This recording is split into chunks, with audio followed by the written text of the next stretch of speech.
The internal arts, in the best way that I describe it, is martial arts for your consciousness. All right? So, martial arts for your consciousness. And why do I say it that way?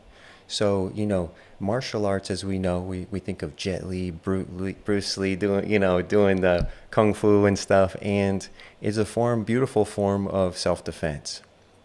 Now, I'm a big fan of like the Shaolin monks, and they're disciplined, but they're also very spiritual. Every day they're meditating, they're very devout, in that way.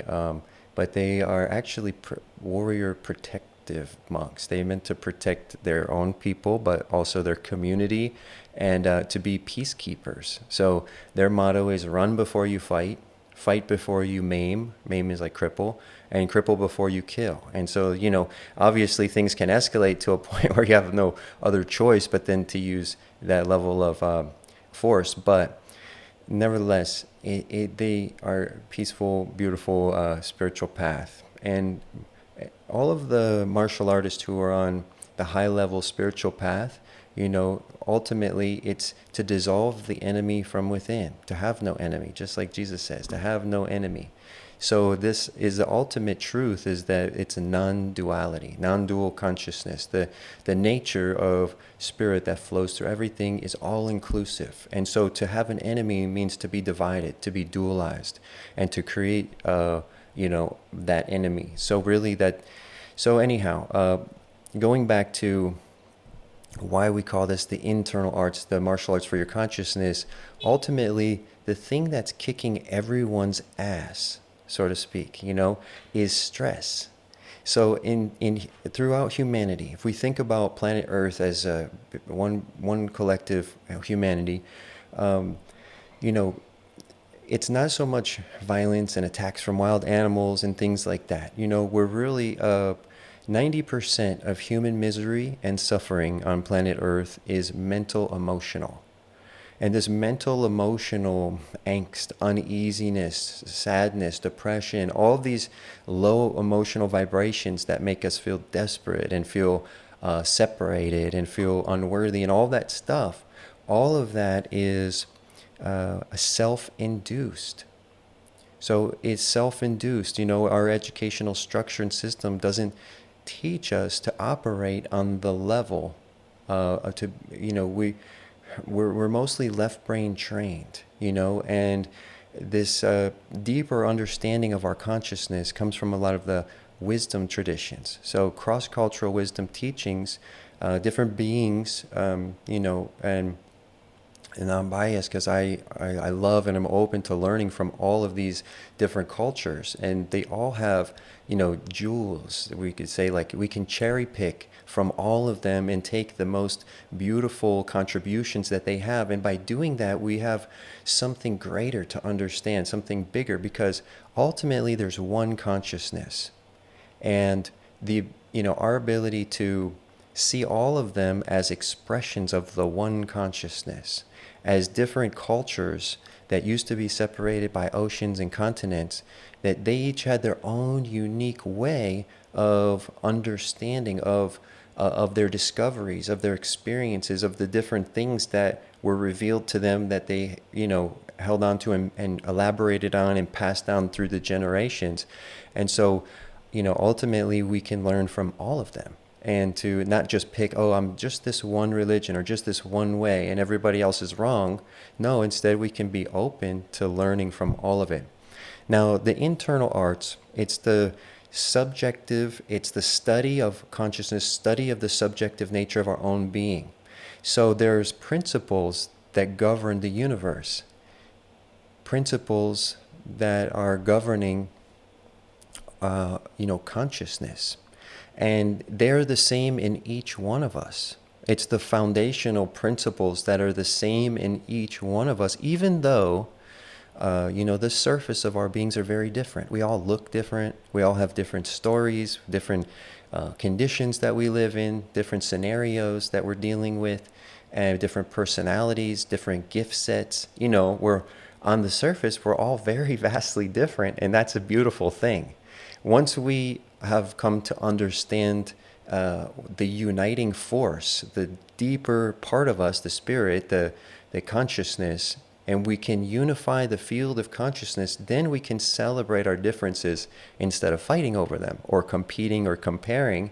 Instead, we just behold, look, amazing, this amazing being is a masterpiece in and of themselves, and however they are. So martial arts for your consciousness.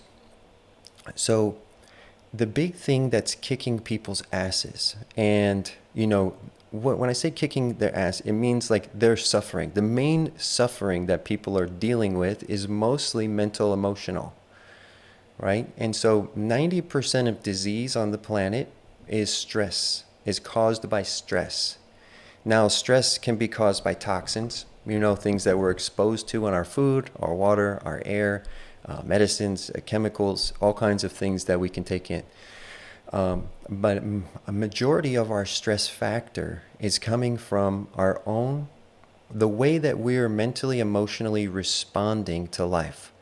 So when we have a response to life, doesn't matter what's happening, if we respond with fear, doubt, or negativity, this is unintelligent responses. These are unconscious responses.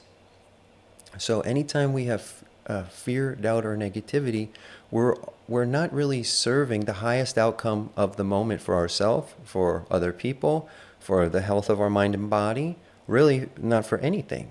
So these are lower level responses. Some of them are a result of our conditioning and past experiences. However, the more of this internal art or more of our consciousness that we begin to understand, the more self-awareness that we develop, we can keep going to the point where we are aware of our entire being beyond it. We can stand beyond our own person and conditioning, and we can see from the vantage point of spirit, and we can come to understand ourself at a deeper level. And when that happens, we become lucid in the dream of life. We're able to make adjustments. We're able to thought adjust. We're able to correct behaviors. We're able to heal wounds, all of these kind of things, instead of just continuing to perpetuate them. When the light of awareness is dimmed within us, all we do is react based upon our past experience. So based upon something that happened in us in the past, we have an automatic response. And so when we get stuck in those loops, that becomes like a karmic pattern. But the more lucid, the more light, the more awareness that we cultivate within ourselves, this light or lucidity becomes the awakened dreamer. We're all here experiencing a dream. When this doesn't demean it, doesn't take away from it, but to know that we're living in the dream in the mind of God. So God is dreaming this whole life into existence, this whole universe into existence, and we are here halfway between heaven and earth, halfway between spirit and form, or spirit and nature. There are all different ways to say the same thing, but so that brings us to begin to dive into the internal arts teachings. So this martial arts for your consciousness, ultimately teaching you and giving you understanding and skills and knowledge and practices and disciplines, all to help to fine-tune your mind and body. The soul is already enlightened, already perfect, already whole and complete. When I say you are a spark of God, you are created in the likeness and image of God, you are a divine being, that you are a soul that is incarnate into a mind and body. Well, your mind and body are subject to conditioning, but the soul stands beyond. Nothing can add to the soul, nothing can take away from the soul. It's a point of awareness in the field of creation. So think about that. You, the most permanent part of you, standing beyond your mind and body, is a point of awareness in the field of creation. And our great mother, Mother Nature, has given us these three bodies: a mental body, an emotional, energetic body, we call our pranic body, it's our emotional body, and our physical body. Our physical body is made of food from the earth. All of the nutrition that we've continued to consume has been reorganized into this living vehicle, and we have these incredible vehicles. We are taking in prana, breath by breath. Not only oxygen and gas coming in through your breath, but energy, chi, life force, prana. This is the charge of energy that is electrifying in each breath. And when you are taking the breath in, you're accumulating charge, building charge up. So this building your charge up, just 1 second, let me see here. Okay, I've got it. I think that changes the view on YouTube. So I was going from gallery to speaker. All right, so we build up charge through our breath. And so when you're breathing, and it's one of the disciplines that I teach is breath work, and many different modalities of breath work, more of the yoga pranayama, qigong type of breathing, also emotional clearing breathing called sacred heart breathing, but many different styles and forms of breath work. But breath work is so powerful, and we'll go into that some more. But each breath is, you're accumulating charge. So when you inhale, we're taught in school, we take in oxygen and we exhale carbon dioxide. And that's the very physical anatomy, the gross anatomy it's called. We have something called subtle anatomy, and that's the energy anatomy. Just like we are taught our physical anatomy in school, like we have a liver, a heart, we have a nervous system, respiratory system, all of these systems, but they did not mention that we have a pranic system, an aura. We have chakras.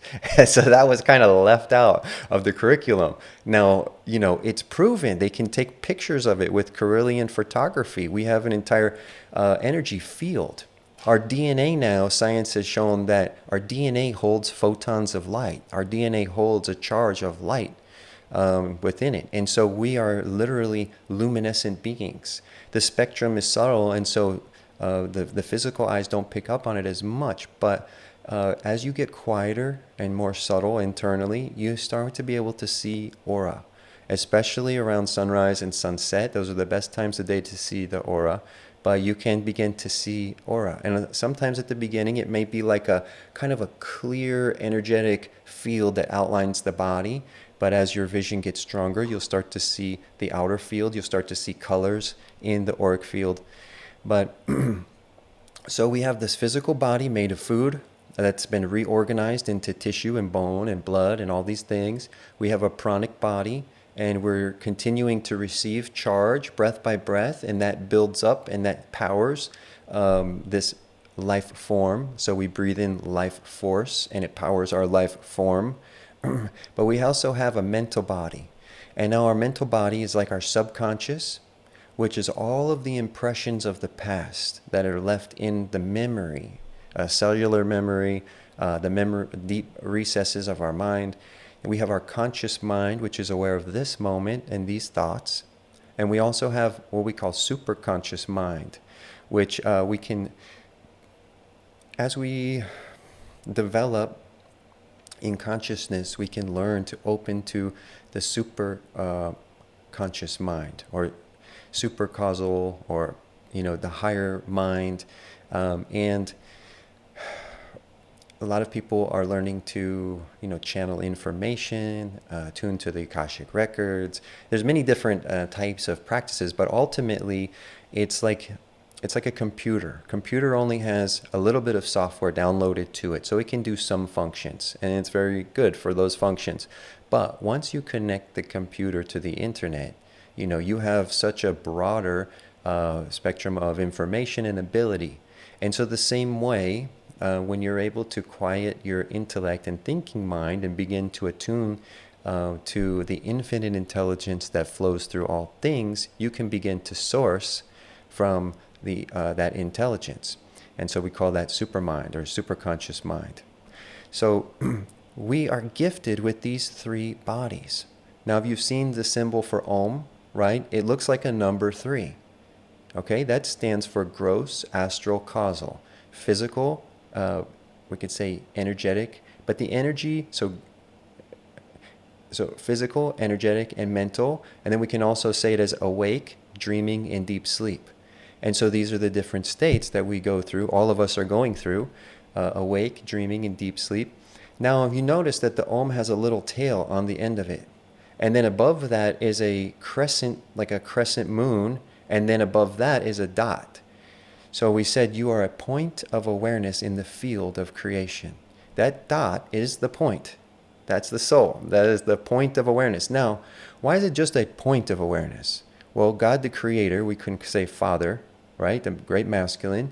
This energy is everywhere present. The field of all that is, beyond everything, standing beyond everything, and yet everywhere present, nowhere absent. So this would be, we could say, the absolute. This field of awareness, field of infinite power, the Creator, the Source. Now, when the one became two, became the Creator and the creation, and we could say the Great Father and the Great Mother. We say Mother Nature. The natural universe is Mother Nature. And so how beautiful is that? We have all of the whole in creation. Everything in creation is objective. It's created. It is something that's describable. Even if we look at, 100 million light years and there's a star, that's still an object in space. That's a thing. It's been created. It is a form. And so no matter how small, all the way down to an atom, all the way to something huge. But all of this is the entire manifest universe. It's an infinite phantasmagoria of expression. So the art of the divine, this incredible universe, this great mother, she is beautiful in every possible way that we could even imagine and beyond. And now we have, so these two polarities, the absolute standing beyond everything, unmanifest, source, spirit, and then all of the manifest nature, natural universe, great mother. Now, mother and father created children. And so the seed of God was cast into the womb of the mother. So points, all these points of light have cast into the womb of the mother. As each point of light is a soul, each soul taking on a form. The mother creates the form, just like in our mother's body. Her womb created our baby body. Here's our soul came in and incarnated right into it. And so we have this incredible, way of being able to communicate and discuss things. Words are always limited. So, we're just here, obviously, we're speaking English language, trying to do the best we can to articulate these beautiful concepts. And words can never do all these things justice, but just for, learning and entertainment and, connection, we can share in this way. But so a point of light in the field of creation. Now we have these three bodies. Now the internal arts, and this is including yoga, including qigong, including shamanism, and including all of the different wisdom teachings that teach you to dive inward and to explore yourself and give you different disciplines or skills that begin to orient you with your mind-body technology and help you to learn to operate it in a higher level of mastery. All right, so I'm just going to take a sip here for a second.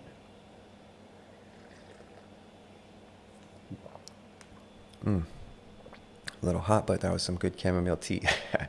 All right, so as we learn to operate our system, we have to study layer by layer. We study the self. And so all of this information that I'm going to share with you all tonight is science of self. And basically, I'm talking about you. And it's not you like on, the level of mind and personality, but on the fundamental level of the principles of consciousness that are governing your entire life and holding this whole experience together. And so beautiful that we can share and go into this together.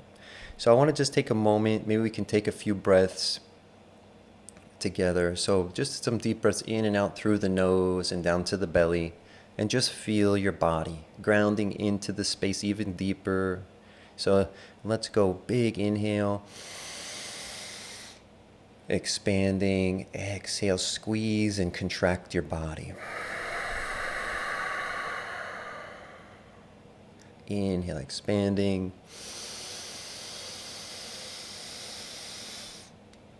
Exhale, contracting.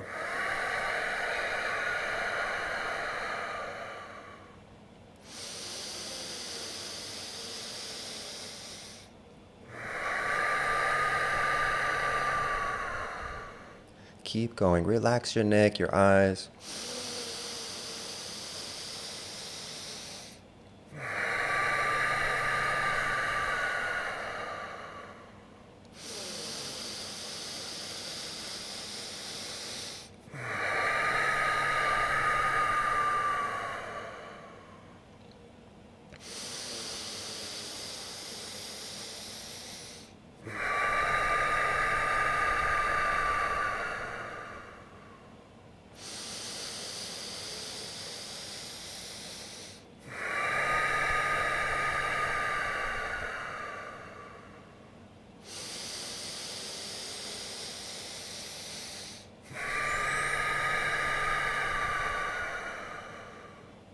And just a few more breaths, going beyond what your mind says is enough.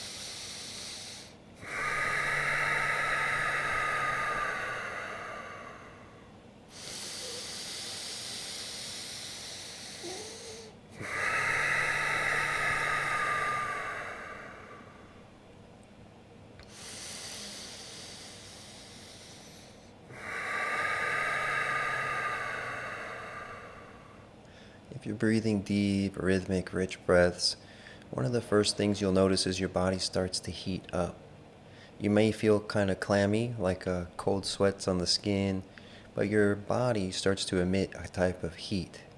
And this is your energetic engine warming up. In Qigong, we call it heating the stove or the cauldron. In yoga, it's called warming the Kundalini fire. But you start breathing in these deep rhythmic belly breaths. If you already know what the bandhas are, it's learning to squeeze the pelvic floor, the lower belly, and so you're really wringing the breath out. Most of us only exhale kind of halfway and not fully. So when you learn to really fully exhale, that's really powerful of activating your core and moving energy in the body. It moves the energy up through the spine. It moves it out through the limbs. When you squeeze the core, it moves the energy from your core out peripherally into, the 5 points of your body. And so the 5 points from your belly are up through the spine to the head, out through the arms to the hands, down through the legs to the feet. And so when we are a powerful breather, we pump more blood, more energy out to our extremities, and we circulate the energy within our field much more powerfully. That delivers not only energy, but also nutrition, and it boosts the signal flow path of consciousness so that you're broadcasting the signal, the natural, or the intelligence, the infinite intelligence, which we call the organizing principle, that boost up within your field. So thank you for taking some breaths with me. It's a wonderful way for all of us to come into the space together and ground ourselves a little bit deeper. So there's so much magic in the breath. And for all of us to really be able to build internal energy, we need to learn to nourish through our breathing. So we could take all of the superfoods in the world and have a whole apothecary of herbs and nutrition, and that's great. But 70% of our nutrition comes from our breath.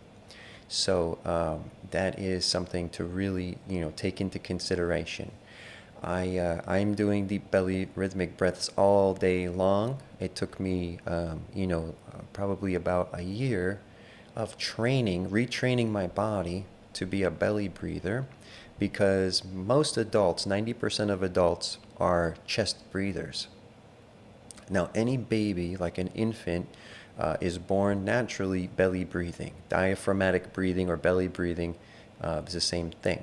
But if you watch a little baby breathe, their belly expands out on the inhale, and on the exhale, the belly squeezes in. And so you see their belly breathe. But if you ask Most adults now, when you go to holidays, you're sitting around, with your relatives, ask them, all right, I want to just see you take a deep breath and watch if they're belly breath or a chest breath.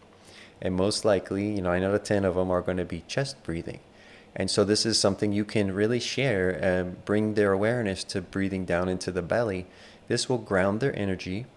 You absorb 80% more energy and oxygen when you breathe with the lower lobe of the lungs. So this will immediately boost the immune system. It will increase the metabolic fire, and it will create more energy, which is energy for everything that you do in your life. You recover faster from illness. You recover faster from injury. Your libido is stronger. Your creative force, your athletic ability, all of these things, your ability to concentrate, your ability to be emotionally balanced and recover from, taking emotional kind of hits. Sometimes we get, some kind of emotional experience, and our ability to recover from it and find our balance again. A lot of that is the amount of energy built up. So if your energy is weak, everything in your life is more difficult. So we all want to be energetically abundant or energetically rich. And so that is another part of the internal arts training, is learning how to build your chi, your storage of energy. Like a battery, how do you charge yourself up? And some of the things that are really important, of course, are sleep, getting enough rest like that, but a clean, healthy diet, staying off of the bad habits, things that drain our energy, all those bad habits, crappy eating, not sleeping enough, alcohol, cigarettes, all those kind of things we want to avoid, of course, as much as possible. Now, you don't have to be a purist. There's a little wiggle room for some indulgence, but it's always, how much can you enjoy without taking away from the quality of your life? And there's a fine tune, a fine balance, and each one of us has to learn that balance for ourselves. But understanding energy management is something that we're really not taught. Doctors aren't really portraying this information to us. We don't get it in school. We're not getting it. It just wasn't passed on to our parents, so they didn't know it, so they didn't pass it on to us. I'm sure there's exceptions out there, but for the most part, the mainstream, this is 100% true. So all of these wisdom traditions, Qigong and yoga especially, are teaching us how to rebuild our energy.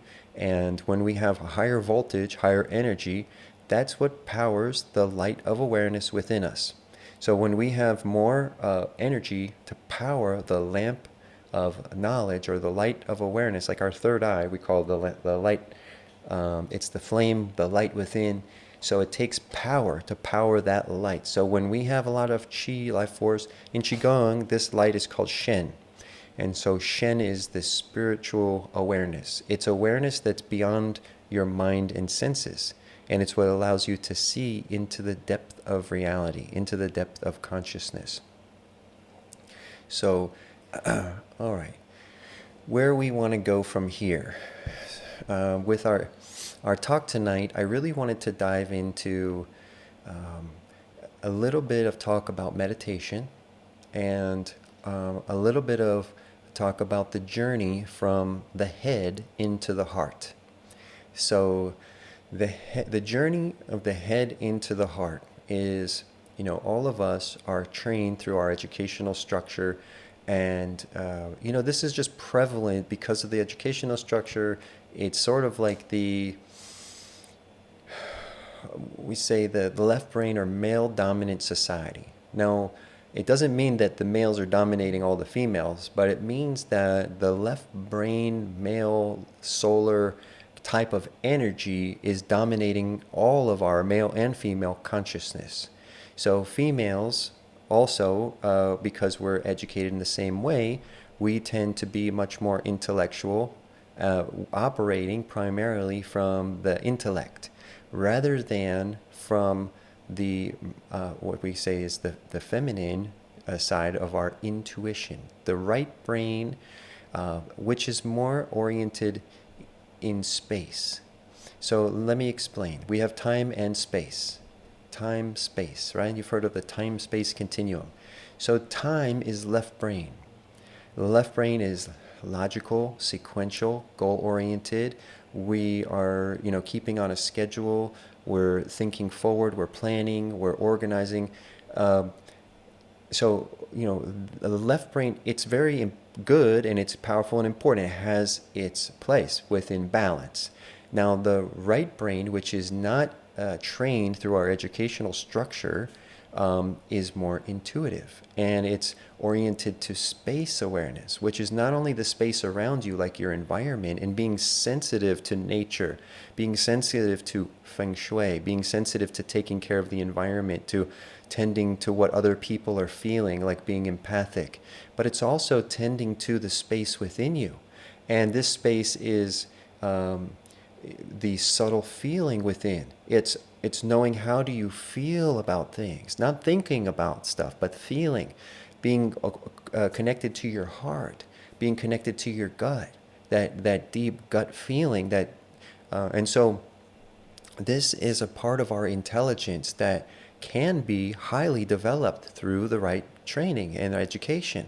And it's a beautiful thing. This is the return of the sacred feminine on our planet, is to return to understanding that it's not always about the goal, it's about the now and the journey. And each moment, if we can create beautiful moments, will create a beautiful future outcome. So we don't have to sacrifice all of this now. It doesn't matter if I'm being an asshole to everybody. I can just, as long as we get to where we're trying to go, and then when we get there, it's going to be like heaven on earth. No, it doesn't work like that. We have to start creating every moment beautiful, and then that's going to continue to build us in a beautiful direction, and then we'll have a beautiful result. And so, it's a balance between the two. Planning is good, of course. We don't want to just always go off of the cuff, although learning how to be still internally and then come from a spontaneity of the feeling of rightness, the feeling of appropriateness to a given moment, that allows you to really be connected intimately to what's happening, and then to bring the best part of yourself forward without having an agenda, without having, sort of like, something that you're trying to make happen and by force or by sheer will. And so we're all taught in that kind of like linear will, like, mind over matter, like we're just going to force it. We have to just stay focused. We keep going. And that's good and it has its place. But when we are able to turn that part of ourself off, we drop into being, instead of like having this major goal that we're striving toward, we can be content in the moment. Oh, you know what? This is a really beautiful moment. I don't need to be anywhere else except for here. I can just turn everything off and just be completely in this moment, feeling amazing, feeling good, and enjoying myself. And that allows you to sweeten all of your relationships, not only with, your significant other, but your children, your parents, your coworkers, and your relationship with nature. When you're able to drop into that space, there's an enchantment that opens up in life. And that is the return of the sacred feminine. This beautiful enchantment will open up for all of us. And so now when we balance, like in yoga, it's like hatha, means sun and moon. Or in the Taoist practices of internal arts or qigong, it's yin and yang. And so the two sides of the brain, one's yin, one's yang, one's sun and one's moon. When we find the balance between those two, those energies are able to harmonize and complement each other. So they're not working against each other, not in opposition to each other, but in harmony. And then there's a sweet spot. And that sweet spot is in the middle. And so when the two become one, the sweet spot is the third eye. We could say our sixth and seventh chakra are cradled in the center of the brain, and the energy harmonizes in a waveform in those spaces, and it activates this higher part of our consciousness. And so, we all have this wonderful, incredible potential, and, how amazing for us to be able to actualize that potential. So we're gonna keep diving inward. This is just the beginning. So I hope I got you guys' attention, got your interest a little bit. Hi Helen, I see you up there. Welcome. So nice that you're joining us tonight. Oh, all right. So the journey from the head to the heart. Now, I just kind of laid it out in a certain way, but really for us to not have all of our energy up here all the time. When we do practices like breath work, that creates a neurological reset and allows the mind to slow down and for us to get into a lower brainwave function. So we can drop into the feeling awareness. The less you think, the more you feel. The more you think, the less you feel. And so we want to find a place where we're feeling and thinking, but we're not thinking too much. Do you know that 80% of the average person's thoughts are repetitive and unresourceful? 80% of their thoughts are repetitive and unresourceful. So what that means is they're thinking so much, but it's not amounting to anything. Only thing that it's doing is creating stress. So when the mind is overworking, it creates so much noise in the neurology that your whole body is constantly going into a type of stress state. So in yoga, they say that the intellectual mind is called the lower mind. The higher mind is the heart mind. And this is the feeling mind, the intuitive mind. There's a knowing that comes from feeling that's beyond thinking. And we learn to tap into that through becoming quieter. In the quietude, we expand our awareness. As awareness expands, it kind of like a light that plugs into the matrix. And now our feelers are out picking up subtle vibrations from the field. And the field is feeding us information at a higher quantum, a higher level. And so quieting the intellect allows you to expand into feeling awareness, and you're tapping into field energy. And so that's higher mind. Now, whenever we're stressed out, it's really hard to tap into that part of ourself. Our heart mind, our gut mind almost become overridden by the noise of our intellect. And so in yoga, it's set up with, like Raja Yoga, 8 limbs. And so the first 2 are Yamas and Niyamas. And these are like personal practices and social like conduct kind of restraints. I would say social restraints. So basically what it is if you're taking care of yourself in a good way, you're not putting toxins in, you're living a clean, healthy lifestyle, that's already going to clear a lot of the stress. So your nervous system, your field's going to be more relaxed. Now, if you're conducting yourself in a good way with others, you're being in integrity, then say for example, if you start telling lies, now your mind has to keep track of all the lies. And then you're always trying to think ahead of everybody, and so that you can keep track of all the lies and keep the lies going. So you don't want to get busted for your lying. And so your mind will just go race and race and race. Same thing if you're doing criminal activities, if you're doing stuff that doesn't resonate with your heart, your mind will always go into a nervousness, and it'll always create a lot of noise, and you'll stay trapped in that type of noise. And so when we are living from the heart, when we say in resonance with the heart, then, and this is of course living in integrity. Integrity is the natural high quality of your heart. So when you're in integrity, you're in resonance with the heart. And then all of your energy settles down, and you're able to expand your consciousness.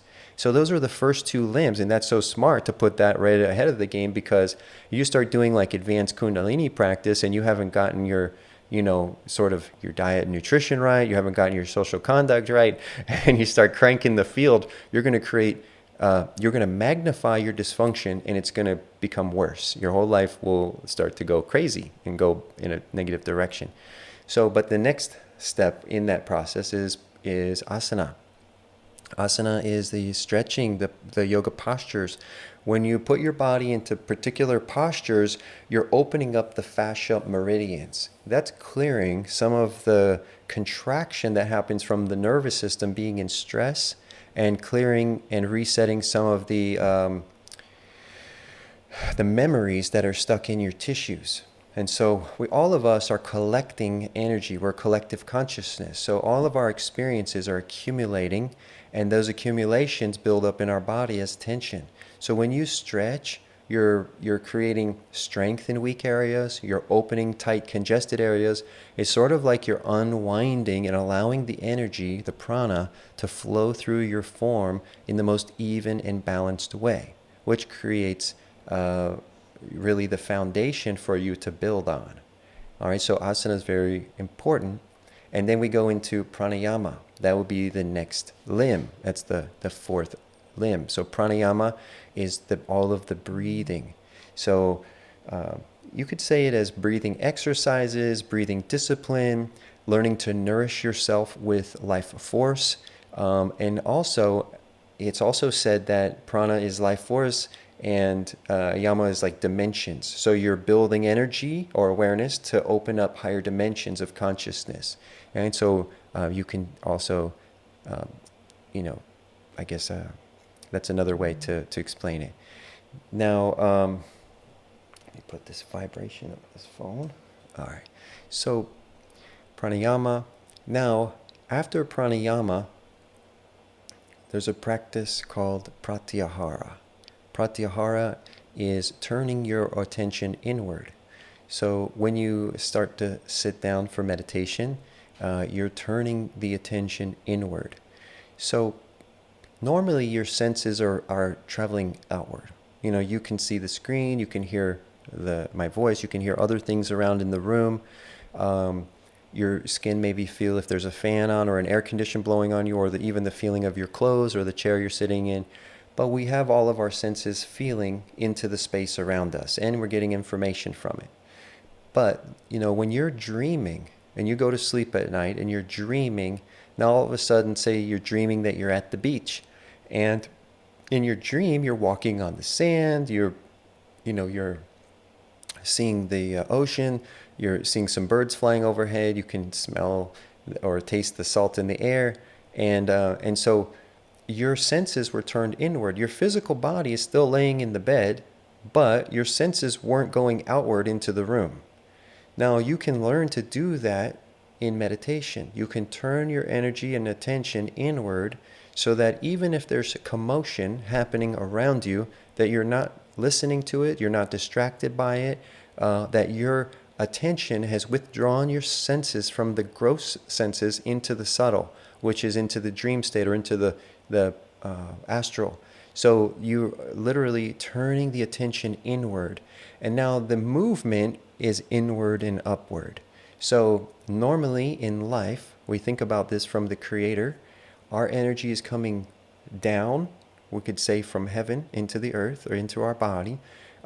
Even in our chakra system, the energy is coming down and out. So from Creator, now we're going toward creation, going down and out. All right, from heaven down to earth, out into experience. Now we want to draw the energy in and up. So we're returning our attention back from creation, back toward Creator, back towards self, source, center. And so the energy turning about face, that is a skill that you will learn through training, through practice.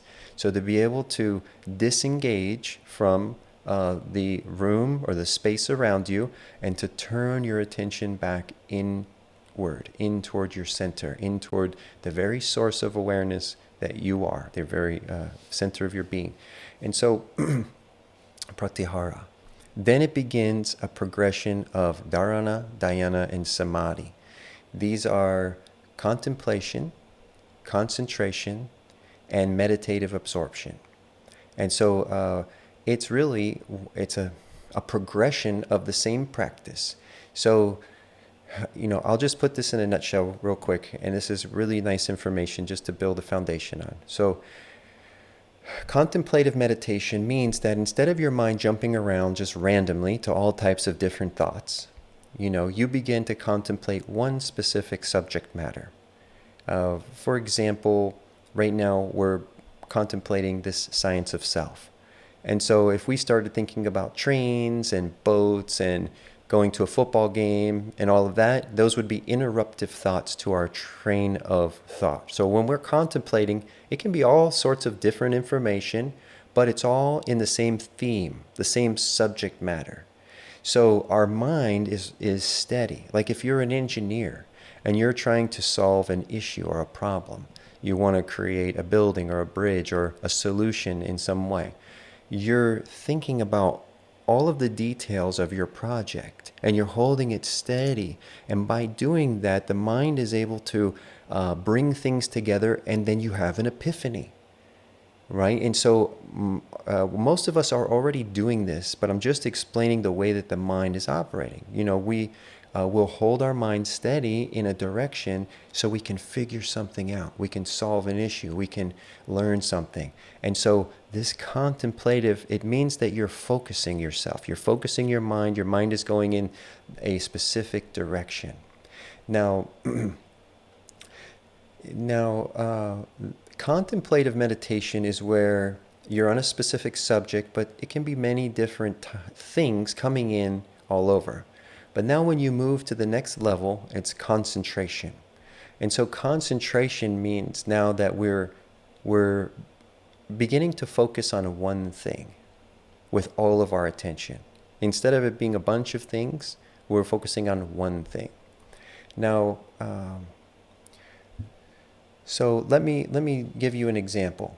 If we were contemplating everyone in our life that we love, all right, we could think about many different people, animals. We could even think about I guess if it's people, I said we're contemplating people. So if we were thinking about everything in our life that we love, we'll say that. We could think about, places that we've gone, all of the things that we really love. We could just put this beautiful kind of collage of mental memories and thoughts, and we would be in this contemplation, right? But by doing that, it's like you're dialing in your mind to a specific frequency, which is love.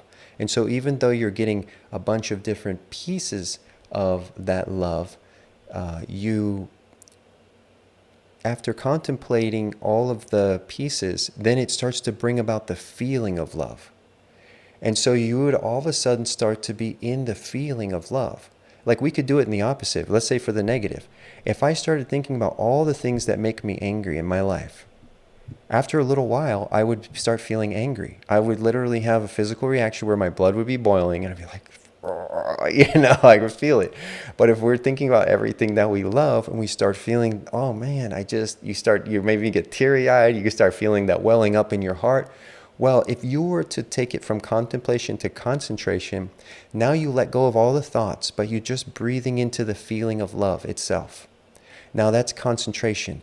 Now you're holding the feeling of love, and your mind at first will hold it for a little, maybe a few seconds, but then you all of a sudden could get distracted, right? Another type of thought comes in, or the feeling diminishes.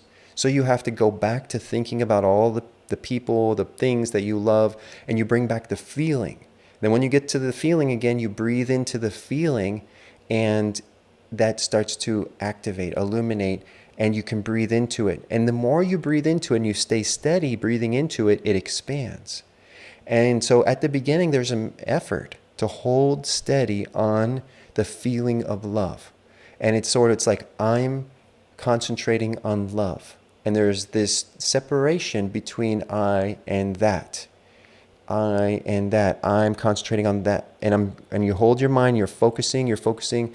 And so how you move from concentration to meditative absorption is that distinction between I and that merges, and that's called Samadhi. And so Samadhi is meditative absorption. And this is when you have completely merged with the thing you are focusing on to the point where there was nothing else except for a field of love. And you're just basking in the glory of it. And there's no other thing. You're just love.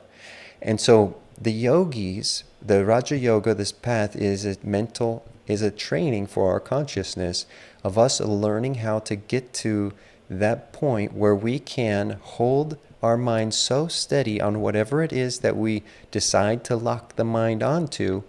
And there's a whole field of information that illuminates, they call coalescence. And this is an illumination of the field of consciousness where you can literally download from the source fields of information. Like if there was a zip file in consciousness, it'd just we call it a mindgasm. So like a mindgasm, you just got it, you know. And the cool thing when you watch like The Matrix and you see them plug into the Neuralink and they're in the chair and all of a sudden they learn Kung Fu. I got it. You know, I was like, I got it. I could fly the helicopter. I could, you know, whatever it might be. So, you know, so we have this capacity, although we're not trained in how to operate at that level. And so in the Raja Yoga book, there's a whole chapter on siddhas. And siddhas are like powers, psychic powers. And they're ultimately natural. These aren't like, you know, witchcraft or something, which also, I'm not saying that in a derogatory sense, but not like a superstition. These are natural, but they're supernatural because we all have a super soul and we just haven't been oriented toward it, and we haven't been oriented how to orient it in consciousness. And so all of these gifts are completely open to us. But it takes training, and we have to actually undo a lot of what has been done. And so that conditioning, some of that has to be undone. All right, so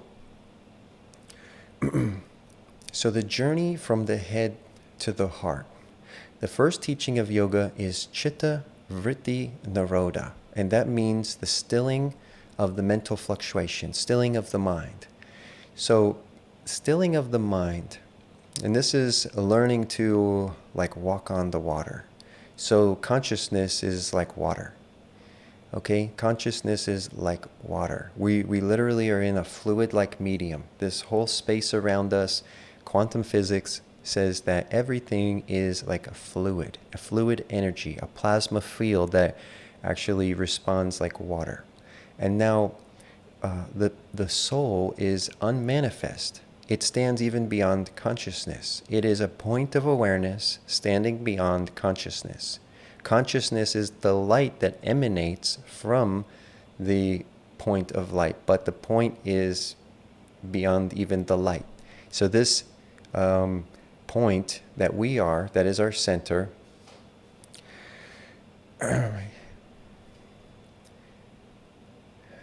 okay, so this point, we say walking on water. Walking on water is your ability to move beyond your bodies. You have a physical, energetic, and mental body.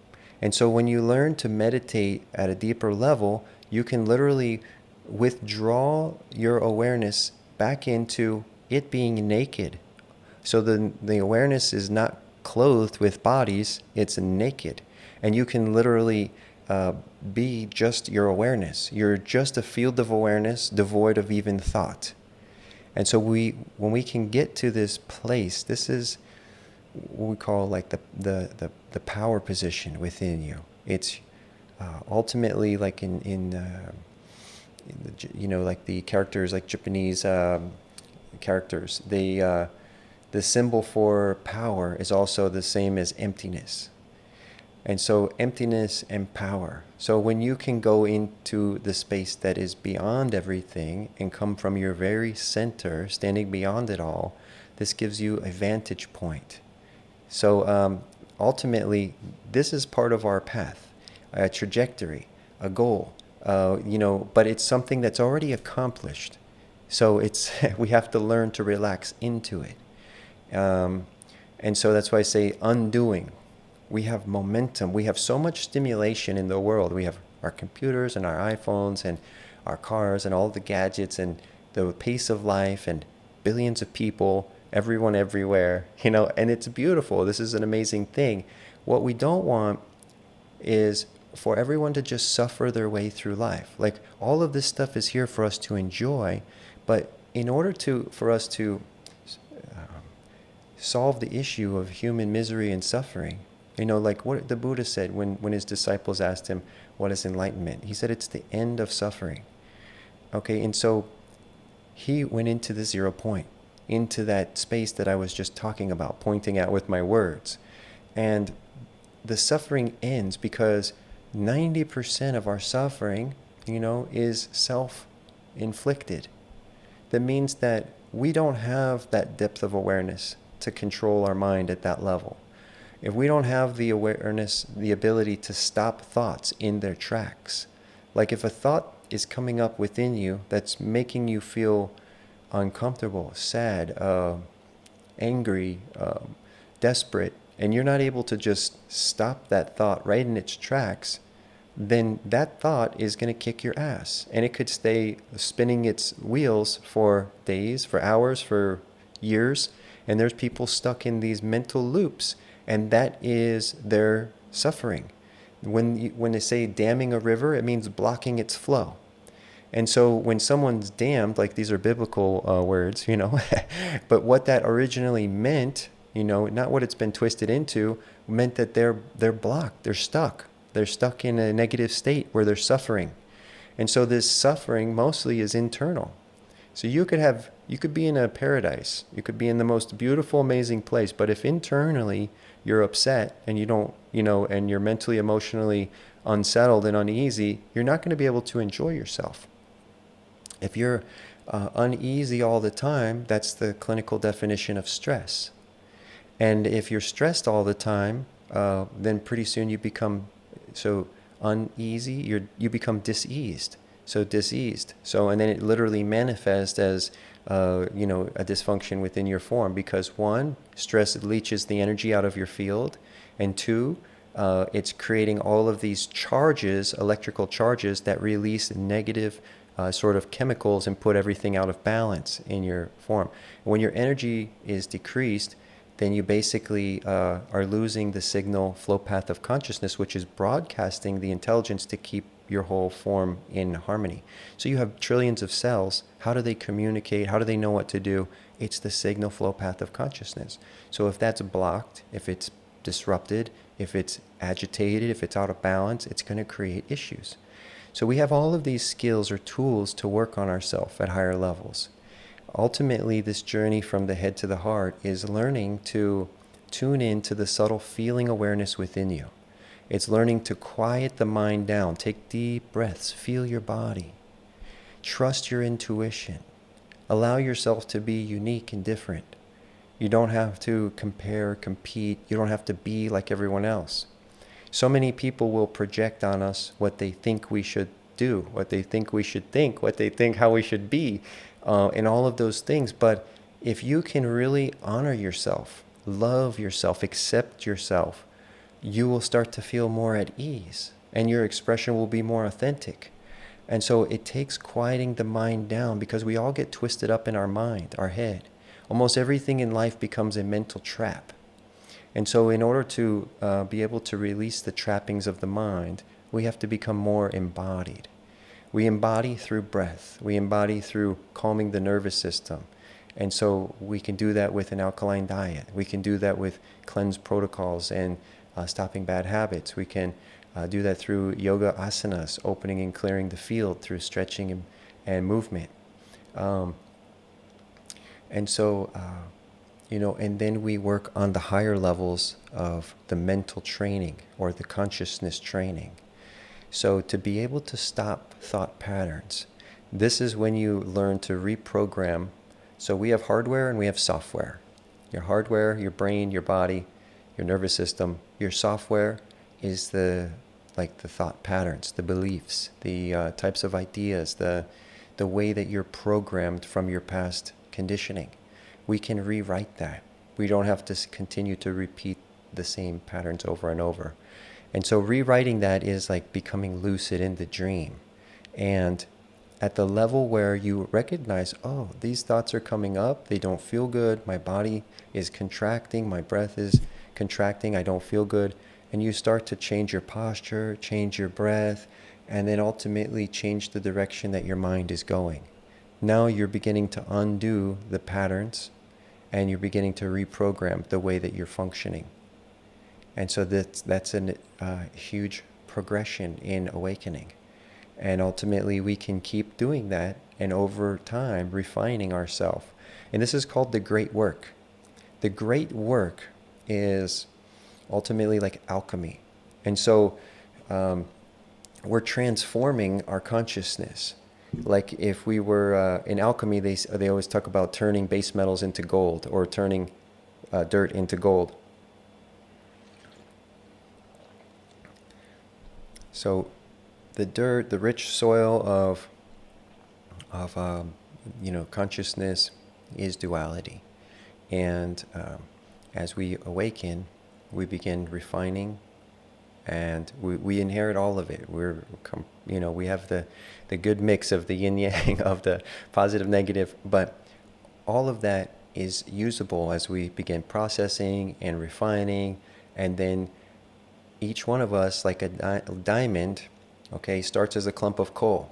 And as the compression of life and life experiences puts all of this pressure on you, and finally the diamond is formed and we have that spark of awakening, then our path is taking the tools and chiseling all of the coal off of the diamond, and then beginning to polish all of those facets so that the light shines through us.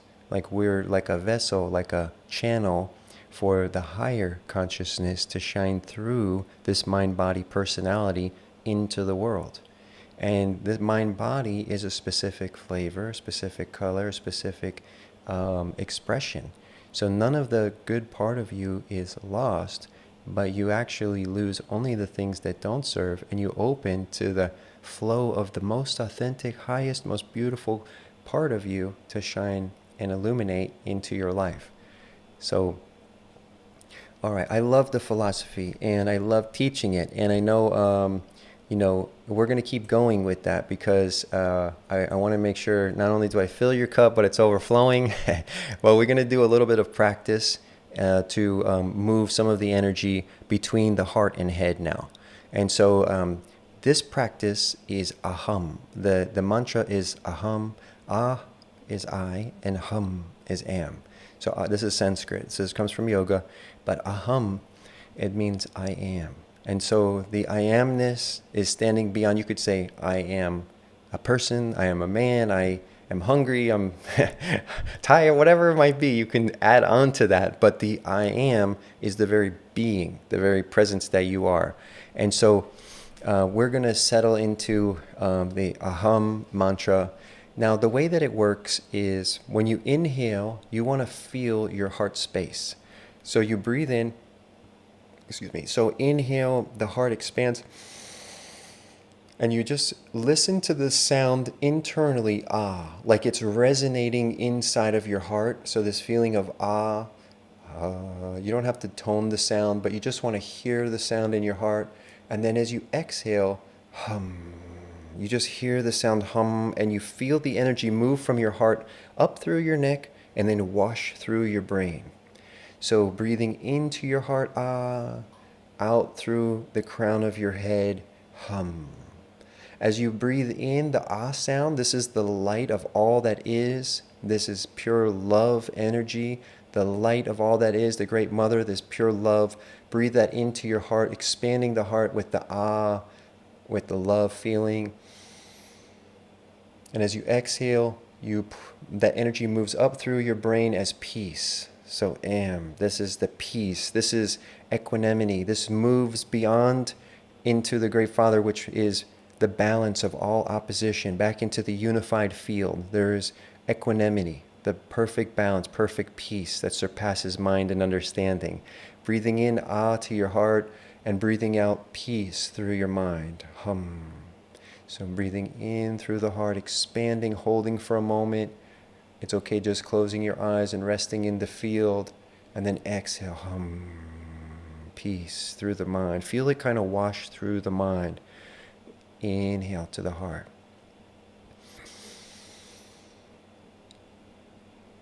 Exhale through the brain. The neck is soft. Inhale to the heart.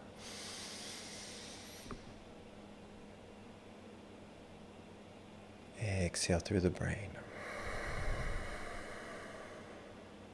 Again, inhale to the heart.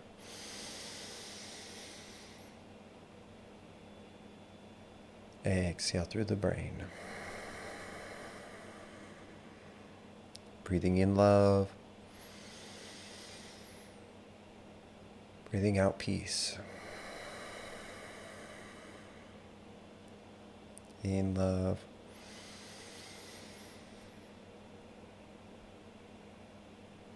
And out peace. I'm going to be quiet, but just keep going. Concentrate.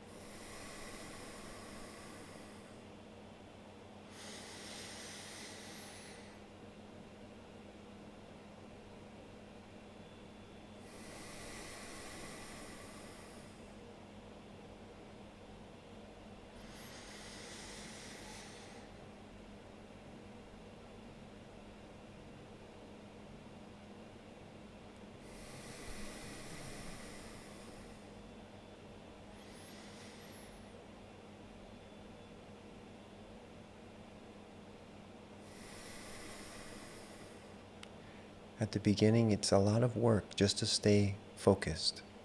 You don't feel as much at the beginning. It's more of just a mental exercise with the breath. But over time, as you settle into it deeper and deeper, you start to feel the feeling of love and the feeling of peace washing through you. The energy expands and the experience deepens.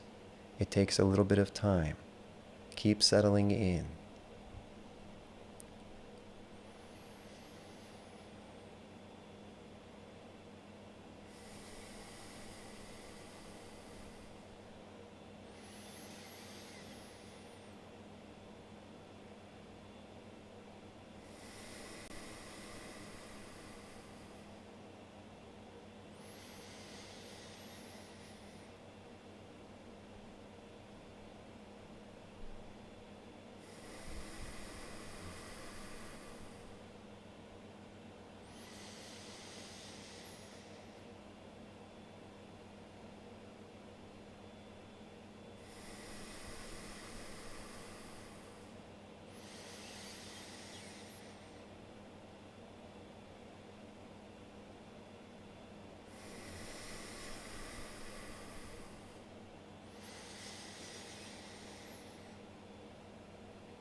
Breathing in love, breathing out peace.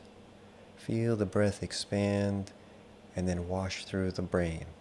The heart expands and the energy wave washes through the brain.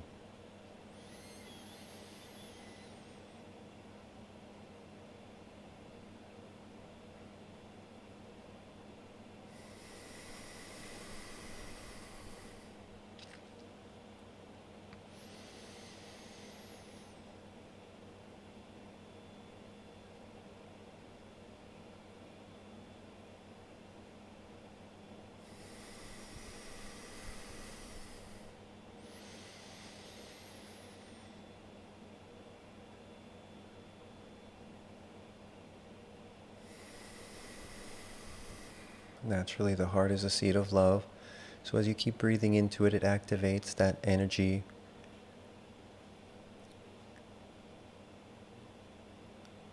We attune to the field of love and light that flows through all things and sustains all things.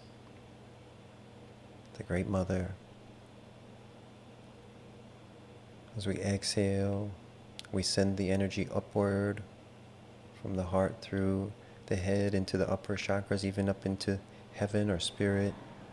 We say, Great Father, the all-powerful, the almighty, the perfect love, the perfect peace. So we conjure the love in the heart and we let it wash through the mind to bring about equanimity, balance, balancing all opposites, balancing all thoughts and polarities.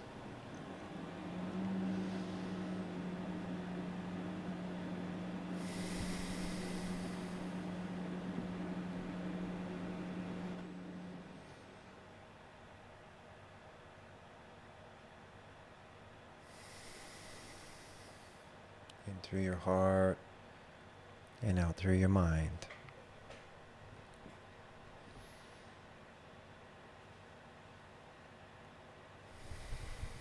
Feel your whole body relaxing, your shoulders, your neck, your face, everything's soft. The spine is tall but balanced, no tension in your body. As you breathe in, you expand your rib cage, your heart. As you exhale, you soften. There may be a little natural, spontaneous movement in the spine, neck, and head. There's no tension anywhere. The free flow of energy, free flow of breath. Inhale to the heart, expanding, opening to the field of love and sacredness. Exhaling, let that energy wash through the mind, balancing, bringing peace, equanimity, presence, stillness.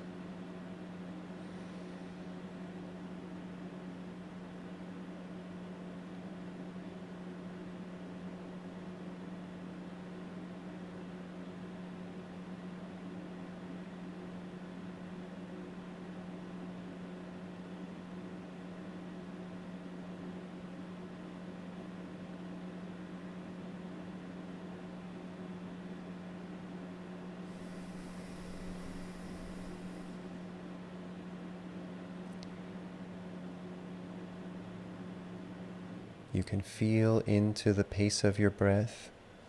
Sometimes it feels better and you generate more energy to slow down and hold the inhale for a few moments while the energy builds up and then releasing it. Sometimes you feel like moving the breath at a faster pace is easier for you to stay connected to the breath. And so it's okay to change the tempo at different points through the meditation. But be sure to, experiment with inhale and expand and hold the breath for a few moments, building all that love and energy up in the heart space, and then exhaling it. Feel the wave of Shakti, of energy, wash through the mind, bringing the mind into balance.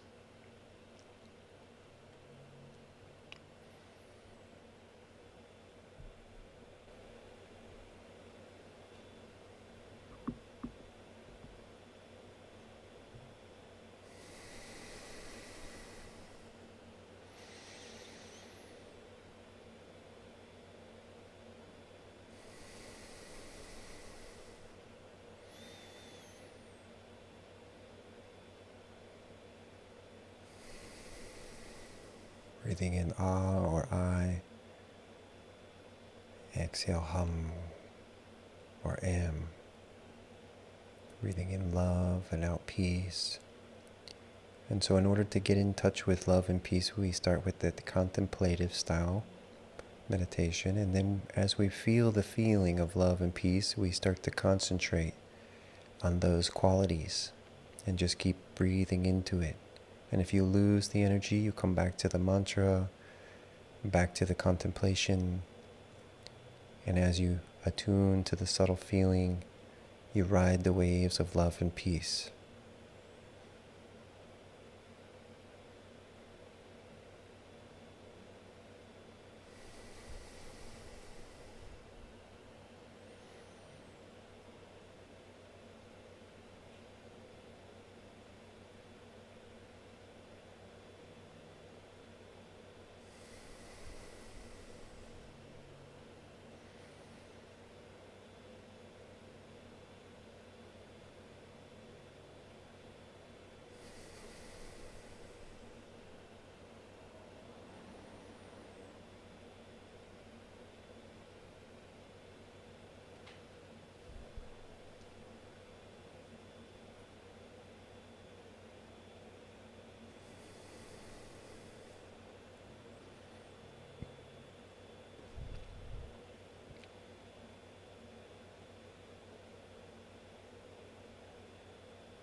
Okay, we're just gonna slowly close this meditation with a couple of long sighs of relief from the heart, and the sound for this is ha.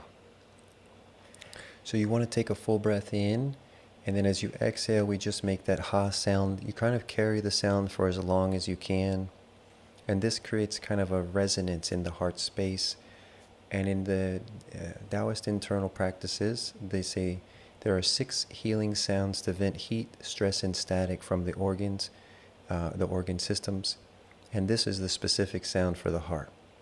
So the heart is the seat of love and compassion, patience, and kindness. And the opposite energy, when the heart becomes contracted, heavy, and dense or overheated, is hatred, cruelty, impatience, hastiness, and those types of energy. So when we breathe into the heart now, just feeling the heart expand with the breath, hold it for a moment, and then we'll just let out that long sigh. All right, like this.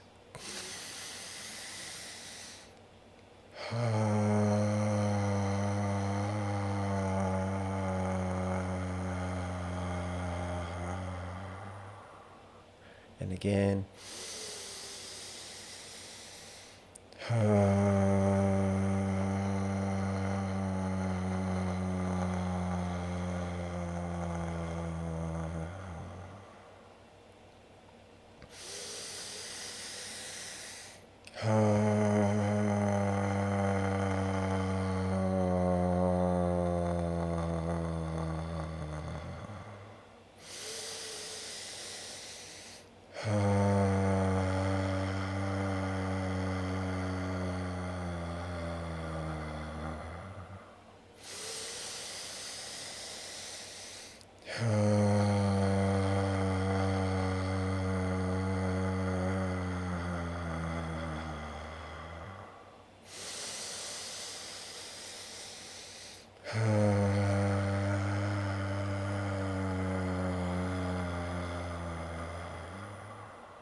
One more.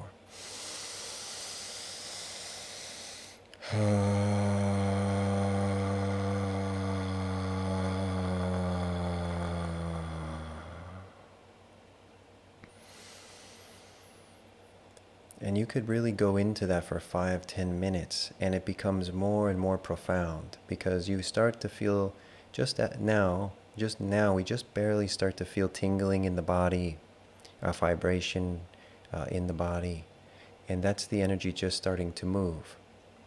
But of course, because of time limitations, we're just doing a little introduction. But I hope that you guys will experiment and practice this on your own. And you can maybe even do some more tonight before bed. But that ha sound is so natural. How many times have you had a long day and you sit down on a couch or a chair and you're like, ah, right? And it feels good to do that sound. So if you just do what nature already does, but you do it repeatedly, you create this effect. And the effect is to release heat, stress, and static out of your field and unburden your heart, which is so nice. The heart in Chinese medicine is called the emperor. When the heart is happy, the whole body is happy. I want to just share a story about this practice that I'm introducing to you guys. So this was years and years ago, probably a good solid 12, 14 years maybe ago. I was doing this practice. Was snowboarding in Big Sky, Montana, and I broke my hand on the half pipe. I was doing like big airs and spins and all this stuff, and it was a little icy. I came down and I slapped my hand on the ice, and I got a nice, one of my like metacarpals right here, so I fractured one. So I was in a cast. So I was like, all right, well, I got the next 3 months in a cast. At that point, I was doing massage therapy and yoga. So I was like, all right, I can't do my sports. I can't work. What am I going to do with myself? I wanted to utilize the time the best way that I could. So I was like, well, I'm going to just do a really clean vegetarian diet, and I'm going to read and meditate. So that was my game plan. And that's what I did. And a few, weeks into it, I was really going into these meditations, and I had this beautiful armed chair, big cushy armchair. I could sit up nice and straight, and it was like hold my body comfortably.